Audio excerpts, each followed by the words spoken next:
Conflict ہم سب کی زندگی کا ایک اہم حصہ ہے، چاہے آفس ہو، گھر ہو یا بازار۔ کمیونیکیشن میں کانفلکٹ کا مطلب ہے جب دو لوگوں کے خیالات، نظریات یا ایکسپیکٹیشنز میں تصادم ہو۔ کانفلکٹ بذات خود بری چیز نہیں، لیکن اس کو ہینڈل کرنے کا طریقہ خطرناک ہو سکتا ہے۔ افیکٹو کمیونیکیٹرز اختلاف، تنازع یا ٹکراؤ کو ایوائڈ نہیں کرتے، بلکہ اسے اچھے طریقے سے حل کرنے کی کوشش کرتے ہیں۔ سائیکالوجی کہتی ہے کہ جب اختلاف ہوتا ہے تو باڈی کا فائٹ اور فلائٹ ریسپانس ایکٹیویٹ ہو جاتا ہے، جس سے دل تیز دھڑکتا ہے، آواز اونچی ہو جاتی ہے اور ذہن دفاعی پوزیشن میں آ جاتا ہے۔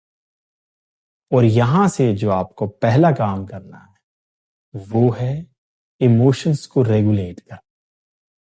ڈینیل گولمن جو کہ امریکن سائیکالوجسٹ ہے، کہتے ہیں کہ سیلف ریگولیشن ہی کانفلکٹ ریزولوشن کا پہلا سٹیپ ہے۔ جذبات کو قابو کرنے کے لیے جو پہلی ٹیکنیک یوز ہوتی ہے وہ ہے ڈیپ بریتھنگ، یعنی کہ لمبی سانس لینا۔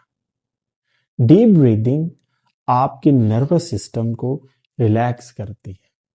جو دوسری ٹیکنیک ہے وہ ہے پاز بیفور رسپانس، یعنی کہ بات کرنے سے پہلے یا جواب دینے سے پہلے تھوڑا پاز لے، ایک وقفہ لے، کیونکہ پاز بیفور رسپانس امپلسیو ری ایکشن کو روکتی ہے۔ اب جب آپ نے ایموشنز پر قابو پا لیا، اب باری آتی ہے communication with clarity. Experts conflict communication کے لیے ایک بہترین ماڈل سجیسٹ کرتے ہیں۔ وہ ماڈل ہے لیوس۔ لیوس میں پہلے ایل آتا ہے۔ ایل کا مطلب ہے لسن ایکٹیولی، یعنی کہ سامنے والی کی بات کو غور سے سننا۔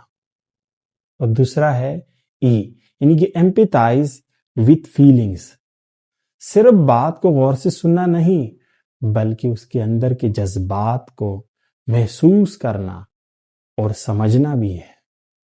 اور تیسرا ہے اے، یعنی کہ آسک کوسچنز۔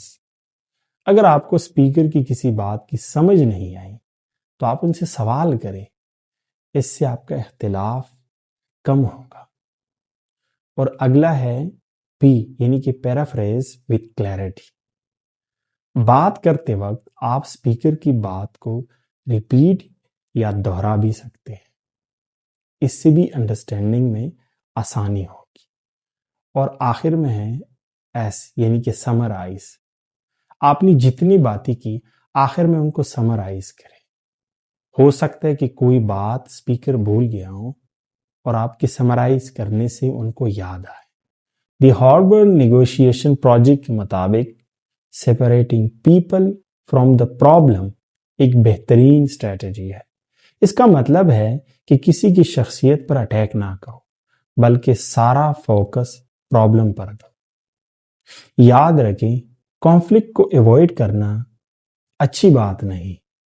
جب آپ ریلیکس کرتے ہیں، کلیئر اپروچ کا استعمال کرتے ہیں، ایشو کو انسان سے الگ رکھتے ہیں، اختلاف دوستی اور اعتماد میں بدل جاتا ہے۔